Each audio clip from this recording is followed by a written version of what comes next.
school just coming into your life? Well, we got it. We got it. We'll be fine. We'll be fine. So welcome. This is Forrest out in St. Louis. Have an awesome guest on tonight.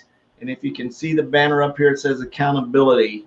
And one of the things I wanted to do this week was to have my accountability partners come on and talk. And the cool thing about this little group that we've got going on is we're from all different backgrounds, from all over the world. So you're going to hear from a doctor, you're going to hear from some different types of people. You hear from somebody from Tennessee with an accent, and we'll have a lot of fun just talking about business and talking about why we're in this industry. I think it's going to make a huge impact, and why it's very important to have an accountability partner, have somebody that you're accountable to. So I think that's going to be some exciting stuff here. So we get some folks jumping on. We should be broadcasting live. I'm going to flip this around. I'm going to put this on my iPad over here where we're doing this. Give me 1 second. So go ahead and do a quick intro of yourself, Mr. Jacques. Tell people who you are, what part of the country you're from. Okay, my name is Jacques, and I live in sunny Naples, Florida. And I'm one of the youngsters in the group. I'm 82 years young. My wife and I do the business together. We kind of get along. We've been together for 60 years. And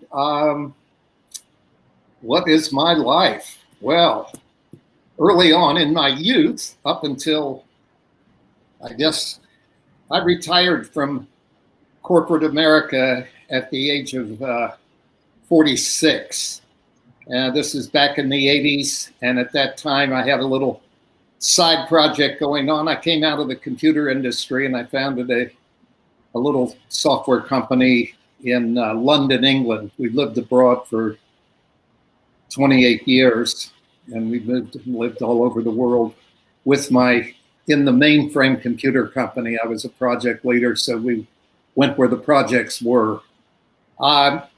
As soon as I left corporate America, as I say, I had the little software company, so I had something to do, but I felt a little bit lost because, well, I just did. I had my software company. It did well. I'm not going to go into the history of that. I sold that. When I sold it, I thought I was going to sail off into the sunset and enjoy life forever. I did not. I had no purpose. We had money, but I was too young. You don't want to be retiring in your 40s. In fact, I will never try it again. So I messed around. I thought I was going to become a guru on the stock market, and I got wiped out in the crash of '87. So all the proceeds from this successful software company that I had sold went down the pot. And trust me, it was the best thing that could have happened to me. But for that, I would not have found network marketing. I did have a few computer contracts, if you will, project contracts. But in 1991, I was back in the States. I was in Boston, and had just completed a contract, a consulting contract there. And I was at loose ends. We still had our home in London. We'd just come back to the States temporarily. And at that time, old school, I found network marketing through a newspaper ad. That's the way people did their prospecting. They ran newspaper ads. And I found it, and there was this company. I'd never heard of network marketing, but I went for this interview, and it was a opportunity meeting in Boston, and it was a company that was expanding to Europe. And the first country they were going to open was Germany. My wife's German. It looked like a fit. It was a fit. We ended up going to Germany in 1991, and we opened the country there. We went to Hamburg, Germany. I don't know. I don't know whether this is what the subject was meant to be, but we did rather well. My wife and I were living in a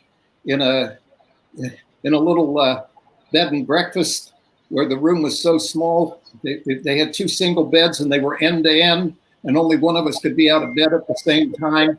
And we kept the products for our business in the bathroom. And of course, you had to kind of scoot around to get a shower. And then we had a little wheeler, that luggage thing that you would carry through an airport, that we would take our products, and we had a little place where we were running opportunity meetings. And the first 4 meetings, no one showed up, but we got lots of practice in doing the presentation.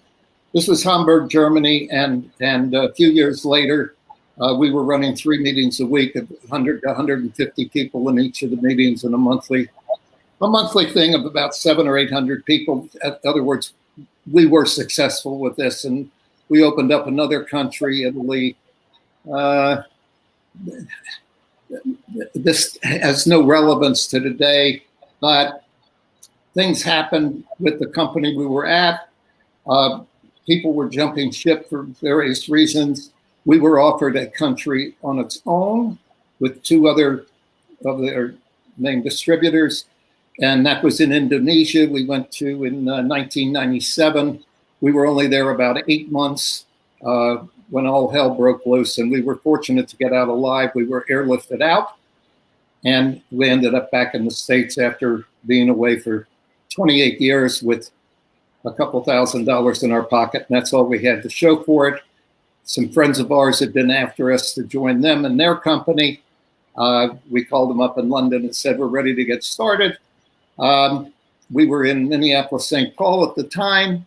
The only reason we were there was that the company that had sent us to Europe, the computer company, had put all our stuff in storage there 28 years before, and we didn't have enough money to move it out anywhere. So we started our business in Minneapolis, St. Paul. And our first priority was to get out of Minneapolis, St. Paul, because it's very cold up there. And we knew one person there working old school. And it was a good thing we did, because we needed a co-signer to get an apartment. Having no credit is worse than bad credit. And that's what our situation was. But we worked old school, very hard, committed to it. What's this got to do with today? I'm going to bring it together here. This was back in the days where you had opportunity meetings Tuesday, Thursday, Saturday, and in between you were trying to you had a way of inviting people to the meeting. To give you an idea of what we did, we did 1,000 flyers a week. 1,000 flyers a day, 5,000 a week, and we did a few other ways of advertising, and we would get 12 to 15 people to these three meetings a week, and we built our business there, and we were moderately successful. We weren't 7-figure earners, we weren't even 6-figure earners, but we were comfortable enough that we could get out of Minneapolis, St. Paul, and we did that within 5 years. We moved to South Florida, which is a lot nicer than Minneapolis, St. Paul.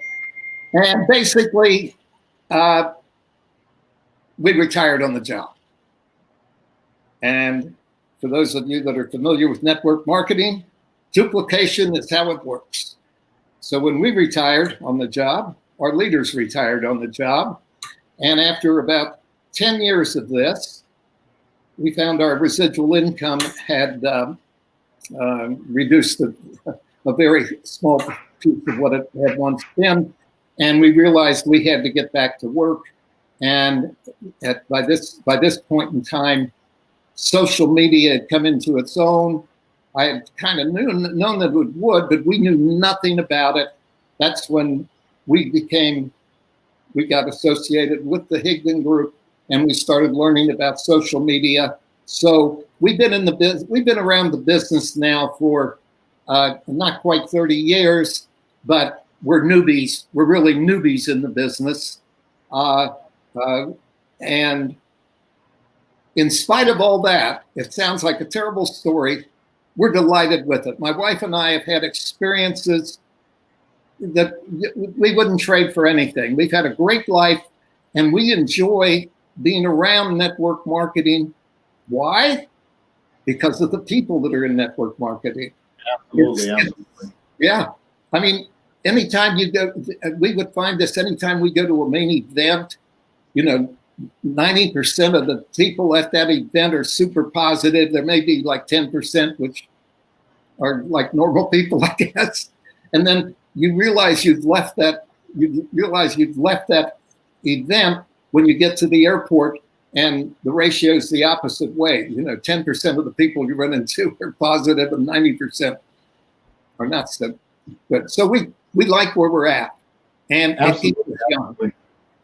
Absolutely. So I just heard a story that's absolutely freaking phenomenal. My wife's in the other room applauding, and it is so cool to see that you retired from corporate America at age 46. You're 82 years old now, and you're restarting over. You're moving into the social media side. You're actually using the same software that I use, so you're adapting the software. But what the cool thing about it is, in adaptability, is you seem to just constantly adapt and change and move and adapt and change and move. And the amazing thing that we see, especially in rank makers, is, and I know Ray teaches this, is focus on our activity, not the results. And we're so triggered in terms of, I want it now, I want it now, I want it now. If 3 people don't say yes, I'm going to quit. And I remember old school flyers. I remember putting up the pin boards with the pull tabs and passing out the flyers and getting people to meetings and sitting there waiting for all the people you invited that don't show up. And, all of that old school stuff. That funny thing about it is, it probably still works today if we're able to get outside and actually meet people. But to see your story of constantly coming back and living in a basically a closet with some suitcases and going out and starting a business and launching a country, that is scary. I mean, there's so many people nowadays that they can't get out from behind their computer, much less venture to another country, sleep in a closet, build a business, and travel all over the world and build a business and come from corporate America and understand that there's going to be failures. But you put one nugget in there that was just, and I don't know if everybody heard what I heard, but I heard the speed of the leader determines the speed of the group. And when you said that you basically folded up your tile and put it away in your trunk and you retired or just stopped doing network marketing, that the duplication just happened. It was like bloop, bloop, bloop, bloop, bloop, bloop.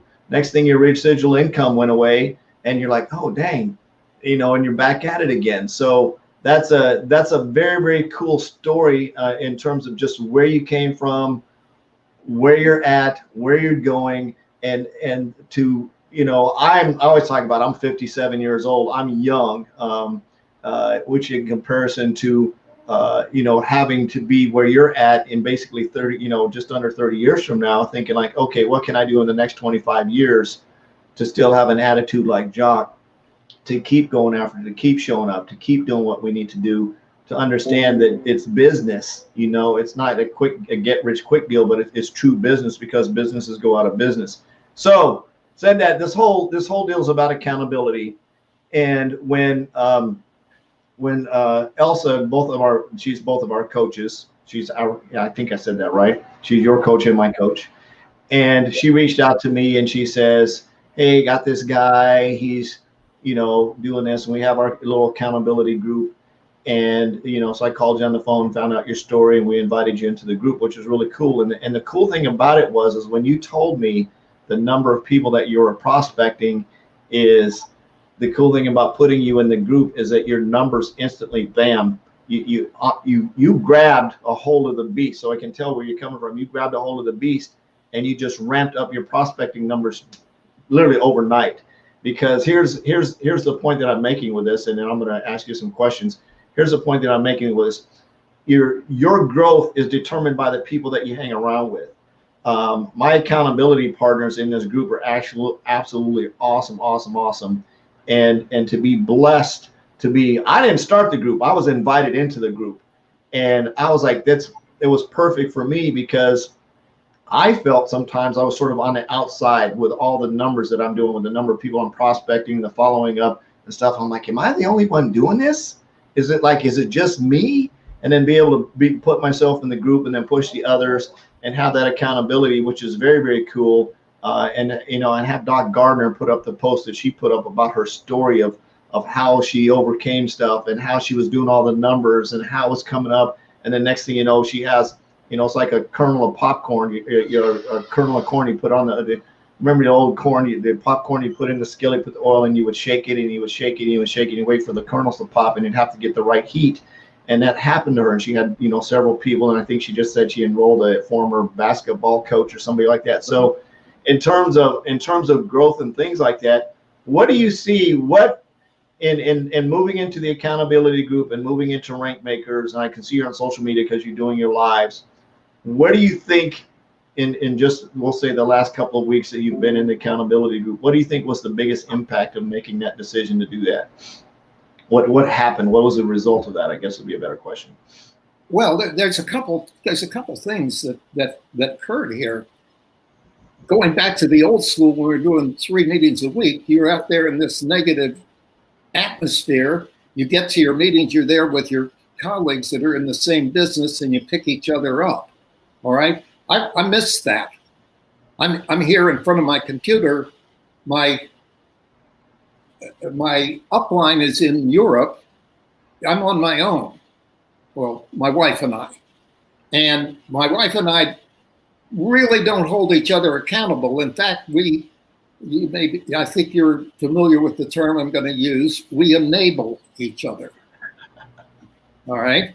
And I needed a couple things. One, I wanted to be around people that are going for it, that are thinking big, and just be part of it. And as soon as I got in the group and I see the conversations that are going on and the numbers that are going on there, number one, I'm embarrassed that my numbers are so low, but we're getting them up there. We've doubled them since I've been in the group. I think I've been in 2 or 3 weeks, and I work strange hours, but it doesn't matter. The group is there 24/7, and it's just being part of the group. Other people are definitely outperforming me for sure. And well, there's another old saying: if you're the smartest person in the room or the most successful person in the room, you're in the wrong room. Well, I'm definitely not in the wrong room. I'm in the right room because everybody in there they're all movers and shakers, and they're committed to what they're doing. And I can't be anything less. So I don't know whether that's what you were looking for, but that's what it means to me. That's a great answer. And why you were saying that, I was sort of reminiscing on your story, because it's a great story. I mean, that's like a Hallmark freaking story. It's absolutely amazing. The spark is something that sort of keeps you going. There's something in there that I'm hearing that's just you, that's your character, your personality of sort of a never quit, never die, don't stop moving forward. I mean, most people, if they would have lost all their income, like you said, you invested in the stock market, if they would have lost all their income, they would say, just screw this, I'm just going to go get a job, right? And just run out. But you didn't. You were like, okay, maybe I need to do something else. Maybe I can do something else. So what would be your encouragement and just all your past years' life experience? If somebody's brand new to network marketing, they've never done it, maybe they're starting where you were, 40 years ago or whatever, and they're brand new to network marketing, what is that? We can say a never quit attitude, but there's something else in there that motivates you. What is it that motivates Jacques? What is that like? What's that fire? What's that spark? What's that thing that just that competitive edge, whatever it is? What is it that motivates you and moves you, keeps you moving forward? Well, it's kind of selfish, actually. I mean, I want to be around positive people. I want to be, successful. That's a word. I want to be around people that are going for it, around people that are achieving it, obviously I want to achieve it. I've got certain things that I want to be in a position to contribute to significantly. I mean, we do our Wealth Wednesday, and that's another story, which is great. But I've got some big things that I would like to do once we're back there again. And okay, I think we got my age here. I forgot the question. Get into the question. The question is, what is the spark? What is it that keeps pushing you forward? You said you like hanging around positive people. Well, what is the spark that keeps Jacques, like, you know, if this whole deal just fell apart right now, what would be the spark that would get you up tomorrow and start you over again? Oh, I would have to. I would have to. Not because of the finance, because I have to have a purpose. I have to have a purpose. I mean, I came down here and kicked back for 10 years, and that was not pretty. That was not good for me, and I did not enjoy it. And because of my age, I've met an awful lot of. Well, I don't hang around people my age, but I do hang around some 60 and 70-year-olds, and they go out and play golf every day or whatever they do. They don't have a reason to get up in the morning. They really don't. And I don't want to be there. And Sonia doesn't want to be there. We like doing things for other people and being around. We just get along with younger people, quite frankly. We've got our company events we go to. Quite frankly, I like the generic events even better because we're meeting you meet more winners there, I believe. And we've had the fortune of being we've been around a lot of the legends. We were mentored directly by Jim Rohn. Wow.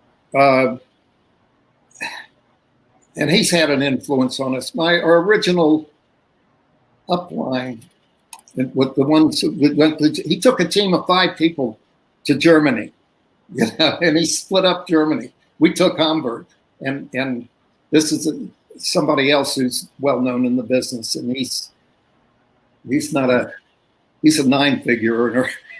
Wow. Lifetime. So what I heard was purpose. And one of the things, and I appreciate you letting me dig till you got that out. Purpose is something that, and we have our whys and we have a purpose, and you have people run around and say your why's got to make you cry, whatever it is. I call my why lights my fire. It has my head down, hustle, fire when I think about my why. And the cool thing about it is Coach Elsa helped me sort of bring that why to the surface, because my why was just sort of out there. It was my past, and I just sort of took it for granted, like not a big deal. I lived it. I survived it. I got through it. And then that purpose is the more I do what I do and being able to have an impact like this, because I guarantee you that you just took a whole bunch of excuses away from a whole bunch of people that are saying, I'm too old, I'm too this, I'm too that, I lost my job, I lost all my money. I just a list of excuses is like, nope, can't use that one. Oh, can't use that one. Oh, can't use that one. Oh, can't use that one. Oh, can't use that one. Probably the only excuse somebody could use is, well, I'm not 82 yet. I've got, a while to go to get there. That might be the only excuse. But, the story of you showing up and the impact and the people that you've been around, it's like, it's not something that you drag behind you. It's something that propels you and pushes you forward. So that purpose, if you're sort of stuck sometimes, and I like to tell, this is one of my sponsors used to tell me, he says, use my why until you figure out what yours is. And sometimes you need to do that. You need to grasp onto somebody else and just hold onto their shirt tails. And then eventually you'll be around these people and you'll see the inspiration, like, oh, dang, I got it. That's what I'm here for. That's what I'm here for. That's what I'm here for. That's what I'm here for. I get tons of messages in my inbox. It's so freaking cool, man. It just gives me a smile telltale when somebody says, man, I really like listening to your training. I really enjoyed what you said here. It's really sparked me. Yeah, I did. I couldn't tell you the inboxes of the decision I made to go to Rank. I got the shirt on right here, Rank Makers Live last year.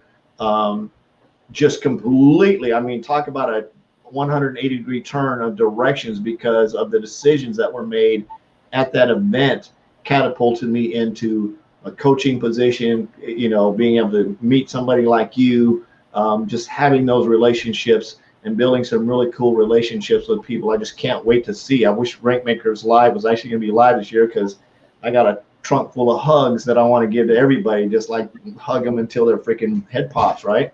So unfortunately, y'all are going to have to wait for the hugs because the hug trunk is filling up. But so in having a purpose, and we talk about this, Ray talked about it this morning about having a vision, and I can't wait to get in that training because that's going to be so cool about building your, I think he called it vision mapping, vision. I got to go back and listen to it again when he was talking about it in the training, but in the Rank Makers Live training, but being able to map out a vision. What would you say? So somebody's got purpose, right? They've got their purpose, they've got their spark, they're going forward. And you say you're motivated by hanging around young people. They spark you out. What is the next step? What would you tell somebody? Say, okay, I'm here. You know, we're doing this thing. What's going to keep me going? Now I've got the purpose lined up. What's going to keep me going? How do I keep showing up every day above and beyond the purpose? Well, that is what I mean. That's why I show up. Part of the purpose is, well, I have big things I want to do when I have big bucks. But what we do in our business itself is a purpose. I mean, Sonia and I, our business went down, but we still have some of our older leaders. We've got our top gal has been with us for 20 years. And when she came on board, she had little children. Well, now she's a grandmother and those children are in the business, so that's our family. Sonia and I don't have any living children. And so the young people that we work with are young families that are starting out, or maybe young people that are looking for their mates to get a young family to get started. And that's the people in our business, they are our family. Now that's absolutely. So I would like, if you're open to it for just a few more minutes, Jacques, if you're watching us live and you have a question, feel free to throw it in there because I'm just amazed at the story. To me, Jacques' story just took away all the excuses that anybody could possibly come up with in terms of just from where he started out, coming out of corporate, constantly moving forward, having that purpose, showing up every day, starting over, showing up every day. So if you have a question, feel free to drop it in the chat. We'll take a couple of quick questions. You might be thinking of something that I haven't, but if you have a quick question, if Jacques is open to it, we can answer it for you. We'll hang around here for just a little bit longer, but I truly appreciate you coming out and sharing that story because, oh my God, it's so impactful. I can't wait to meet you in person, give you a big hug too. And just I can't wait to see your story. I can't wait to see all the people that you're going to impact because in terms of being around somebody like you, I can see the amount of people that you're going to impact, and I can see the people applauding for you when you get promoted to whatever your next rank is in your business, which is absolutely cool deal. Let's see. It's a privilege to be in an accountability group together. My wife threw in a question. What are the books that you read? What would be what? Lots. Everything by Jim Rohn. I mean, he was my original mentor. We also did something outside the books. We were also students at Landmark way back. I don't know whether you know what that is. We're doing right now. We're reading Ask. Are you familiar with the book Ask? Yes. In fact, I don't even have it sitting here. I don't know. We're just finishing up with that one. Bouchard, I read. and that's the one thing I hadn't mentioned here. I mean, I never got into personal development with corporate America.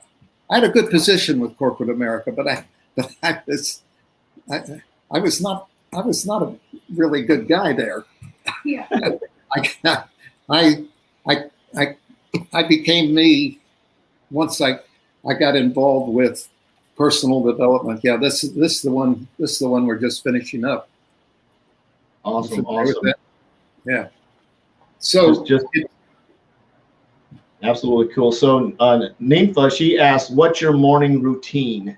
Because we know you get up like crazy early. So what's your morning routine? Okay, I actually get up at 3 a.m. There's not many distractions at 3 a.m. And I'm actually about to change my routine. I've realized something else since I've been in the accountability group, because what I would do at 3 a.m, well, I get out of bed at 3 a.m. I'm in front of my computer by 4. I get cleaned up and whatever you do in the morning, and I have something to drink and eat, and I get in front of the computer, and I have some other people that were meeting as a power hour thing where that's what I was doing at 6. And so between 4 and 6, I would get myself ready. I would have some of my LinkedIn reach outs ready to go. I would have some of my Facebook tabs set up to reach out to, and that would take me about a half hour to get those ready. In between the time I sat down and I got those ready, I was listening to various trainings of Ray's or somebody else's that I wanted to see. And actually, I realize now that I was kind of wandering around. I really wasn't making the best use of my time. Why? You hear things 1,000 times, and all of a sudden, oh, that's what this means. Do what you don't like first. And I mean, how many times have we heard that? And I just discussed that with Sonia this evening. My numbers are going up because I'm so focused on those numbers. I know I better get an early start, and I can't wait for these guys on the power hour, because the power hour really isn't all that powerful. And I'm waiting for them, and I'm not waiting for them anymore. I get what I want to get done. I have 3 sessions set up for doing my reach outs, my DMO, and in between those is when I can get sidetracked and listen to this training and listen to that training, and oh, that's interesting, so forth, but not before I've done what we're going to ultimately get paid for, and that's reaching out, following up, etc. And I think that's absolutely cool, because you talk about doing things we don't like to do, and one of the things that I know I pushed into the group was follow up first. Prospecting's easy. That's like prospect, but follow up, that actually takes a concentrated, focused, mapped out, like, okay, follow up, I got to say this person, I got to say that's this person. So it's a little bit more time consuming. And for me, I can get customers like people drink coffee. I mean, it's just, I'm a customer getting freaking full. But what's the more difficult task for me is staying in the game long enough to enroll a business partner. And I get impatient because customers are easy. I get, the customers are easy. So I have a tendency to take the easy way out. It's like, I'm just going to be, I'm going to go get me some customers. I'm going to put up the customer numbers. Everybody's like, oh, Forrest is so great. He got a bunch of customers. But at the same time, I'm beating myself up going, dang it, I need to focus on getting business partners. And the way that I decided I was going to do that was stay in my follow-up for the prospecting side for business partners. As a result of that, I'm getting a lot of conversations, and we pushed that into the group. And I know you're part of that, is that we started doing follow-up first. And you started to see the numbers start to pop in terms of people requesting presentations, of people coming back in the game, of going back 6 months and prospecting people, sort of starting over again. Because I figured if I prospect them 6 months ago, they totally forgot what I talked to them about, right? So I'm gonna come back full circle around and say, hey, I'm still building my business. Wonder if you know if you want to take a look at it. So I'm re-engaging those old prospects in terms of following up with them, and my results of having engaged conversations have gone up a lot. So I wanted to say that to say this. One of the things that I really appreciate about having Jacques in the accountability group, and one of the whole reasons to have these lives over the next several days with accountability partners, is to encourage you as people in general, is to encourage you to, just like Jacques said, he needed, I don't know if you heard that, he needed to adjust his DMO a little bit to get better results, because he was just sort of flopping around. Whoops. We lost them. We're still live. I don't know. There we go. Okay, good. Weird. I think I accidentally almost unplugged my camera cable.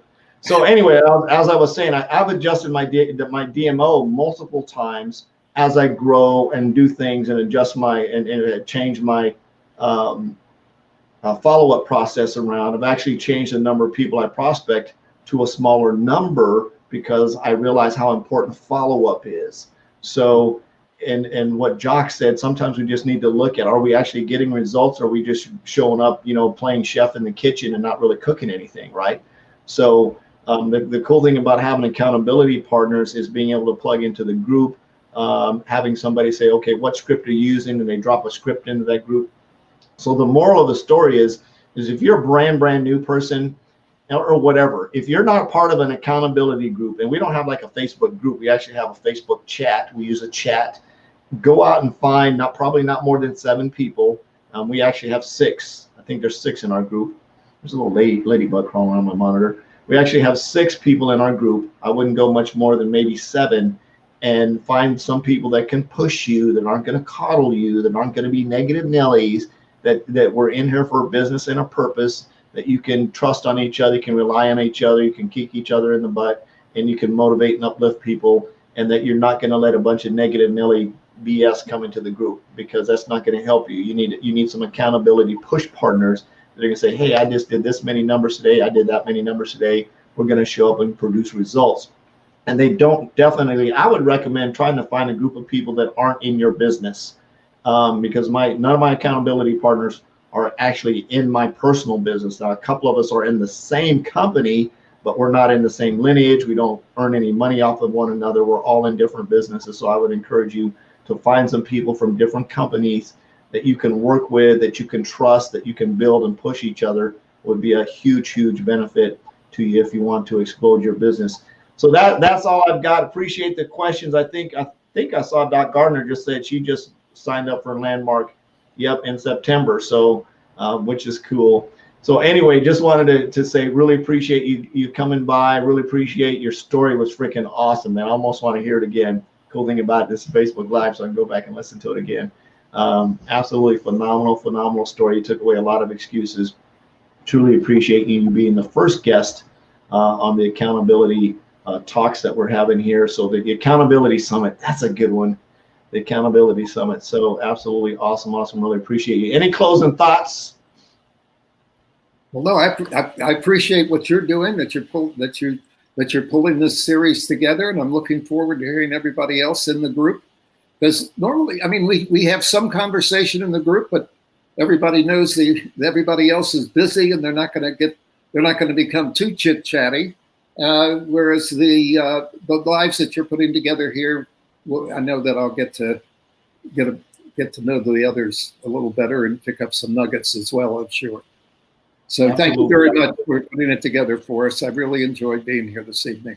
My pleasure. Really enjoyed getting to know you, and really love your story. Absolutely. And then if you've got a team out there, if you've got some team members that need to hear this story, absolutely tag them in it, share this, do that, because you just never know when somebody's story might impact your team and it just might explode. You just need that one spark.